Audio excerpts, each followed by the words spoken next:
Blair, great to have you joining me this morning for 10 minutes of morning calm. And today we're looking at this idea it's all going to be okay. And that is something that's so important in terms of an anchor of faith. It's with life. There's all kinds of challenges, there's all kinds of heartbreak, there's all kinds of things that happen in this life that there really is no explaining or making it all better per se. But I think we can offer to each other, look, it's going to be okay. And that okayness comes from being able to take a look at its broadest sense of how life goes and why we're here on this planet, why we've been given this experience of life. And all of that is just trying again and again, as we've said many times, trying to learn how to become a more loving person. And that's what we're here. Angels in training might be the way to say it, the way I like to say it. And so as we go through that, there's going to be times where we feel like it's not going to be okay, that it really is that nobody's in charge, nobody's at the wheel, and there are deep challenges in that. And the irony is, from a Christian New Church perspective, is that the greater the love, the more the doubt. In other words, the greater the love we have, the more that love can feel vulnerable, and the more that love can feel attacked. And just think of it the opposite way, right, folks? Like, if we're completely apathetic about life, nothing can be attacked because nothing matters. So the more stuff matters, of course, life in a certain way is going to be harder, but also richer at the same time. I mean, would any of us like to live a life of complete apathy, and which means nothing would hurt you, but also nothing would excite you either. And so it's like leaning into that idea of really being loving, knowing that with that is going to come a lot of inspiration, a lot of good stuff, and a lot of heartbreak as well. And that's what it's touching on here. Here are some words. This is, again, from that passage we were looking at yesterday, where Abraham asked God, like, how will I know? How will I know I'll inherit? How do I know that this is the plan? How do I know that I can trust this? And it's coming to a point where Swedenborg says certainty about the outcome comes just before victory and is part of the victory. In other words, when we overcome stuff. And what does that mean? That means just those times where we just shift and we take a breath and we go, oh, it's all going to be okay. It's all going to be okay. I don't know how it's going to work out. I know this life, as Jesus said very clearly, we will have tribulation. And somehow I also know very deeply that it's going to be okay.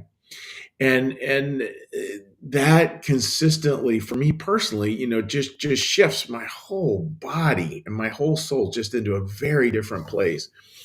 And I know, again, with hiring people over the years, that the best employees I've worked with, or hired or been part of, were ones who are just so good at, like, you know what, that's going to be okay.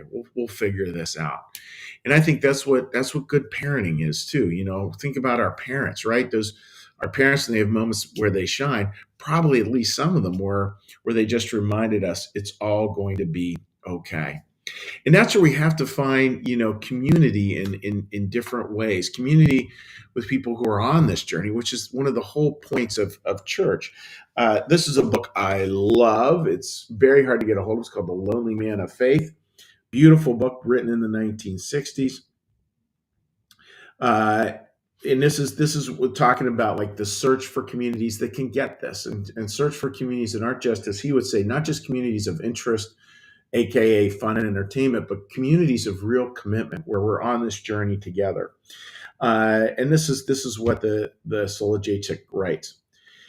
His quest is for a new kind of fellowship, which one finds in existential community, in other words, spiritual community.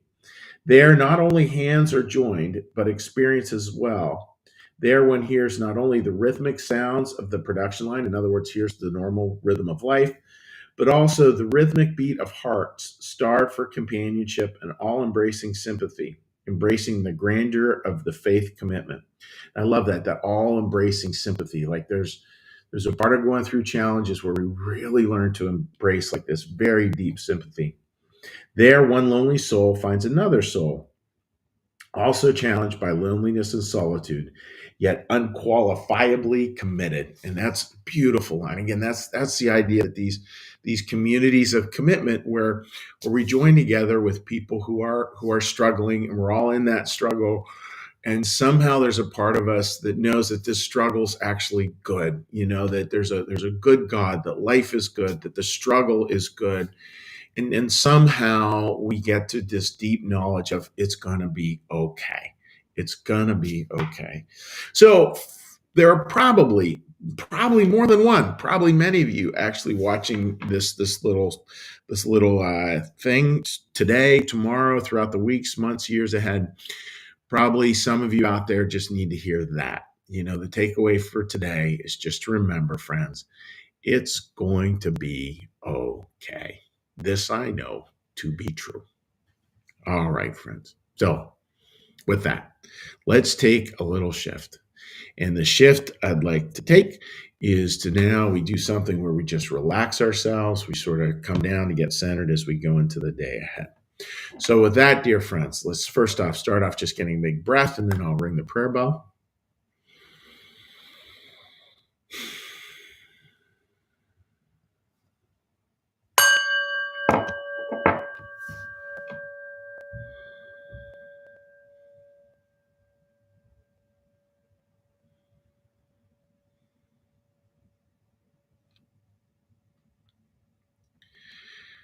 Be still and know that I am God. Be still and know that I am.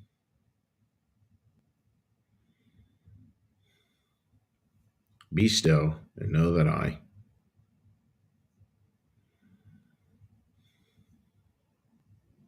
Be still and know that.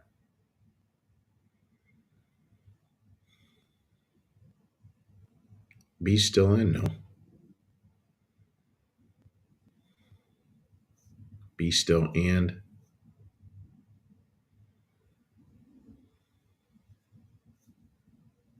Be still.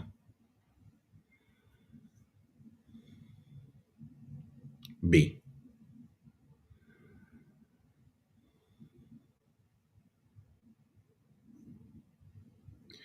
Our Father, who art in the heavens, hallowed be thy name. Thy kingdom come, thy will be done, as in heaven, so upon the earth. Give us this day our daily bread, and forgive us our debts, as we also forgive our debtors. And lead us not into temptation, but deliver us from evil. For thine is the kingdom, and the power, and the glory forever. Amen. May the Lord bless you and keep you. May the Lord make his face to shine upon you and be gracious unto you. May the Lord lift up his countenance upon you, bring you peace, and bring you home. Amen.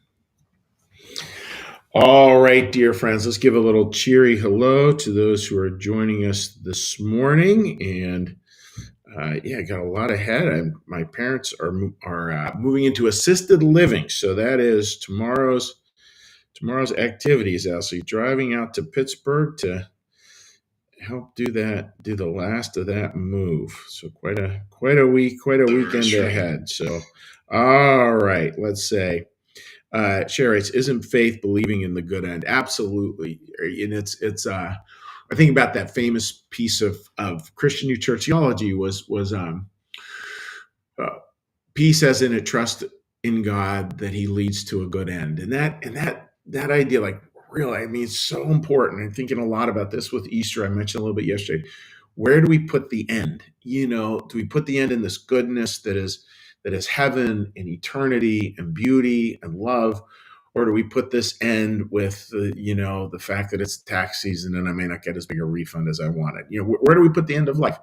And literally where we put that will determine our quality of life to a large extent. And it sort of points to there's a much bigger picture out there than what we see. All right, let's see a few comments here. Linda, good morning. What a beautiful reading and such a sweet concept. Spiritual community with shared commitment, and that is, that's it, Linda. Right? And I think that little monthly dinner group we have as a group of shared commitments, and that those groups really matter, and they have a depth to them. Again, any of you who aren't part of one, boy, we could have that conversation, because there are opportunities out there for different things, and makes a difference. I mean, just a little pitch, a little side pitch is, I know in a few weeks we have a men's retreat coming up and a women's retreat coming up. The men's retreat is full, but the women's retreat still has some slots, and that's coming up March 20 something ish, right in there. You go on our website to check that out. If you're interested in going on that, this is a wonderful opportunity, again, to be with people who have that basic commitment.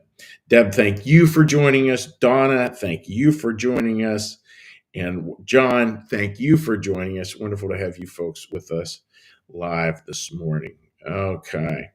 All right, friends, that's all I have. Wishing you just a blessed, amazing day.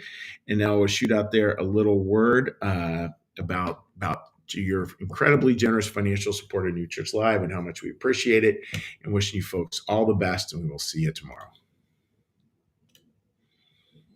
Like our content? It's funded by viewers like you. Please consider becoming a sustaining supporter of New Church Live today. Take care, my friends. God bless.